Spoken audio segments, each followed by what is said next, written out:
ইহুদি জাতীয়তাবাদী মার্কিন যুক্তরাষ্ট্র এবং ইসরায়েলের পক্ষ থেকে মুসলিম জাহানের উপরে, মুসলিম শক্তির উপরে যে হামলা চালানো হয়েছে, যে যুদ্ধ চাপিয়ে দেওয়া হয়েছে, গোটা মুসলিম বিশ্বে যুদ্ধ চাপিয়ে দিয়ে যুদ্ধের আগুন জ্বালিয়ে দেওয়া হয়েছে।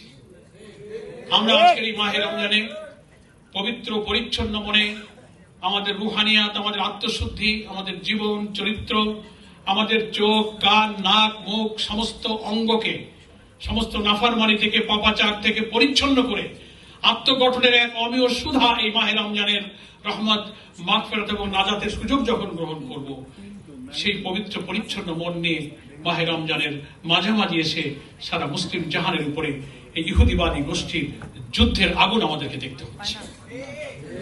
শত শত মানুষ জীবন দিচ্ছে। ইরানের সর্বোচ্চ ধর্মীয় নেতা আয়াতুল্লাহ আলী খামেনি সরকারের এবং সেই পরিবারের অনেক সম্মানিত ব্যক্তিদেরকে নির্মমভাবে হত্যা করা হয়েছে। সেই যুদ্ধের দাবানল সারা মুসলিম বিশ্বে জ্বলে উঠছে। আমরা আজকে এই রমজান যেমন সারা দুনিয়ার মুসলিম উম্মার এক ঐক্যের প্রতীক, সারা মুসলিম উম্মা হচ্ছে এক হৃদয়, এক আত্মা, এক মন।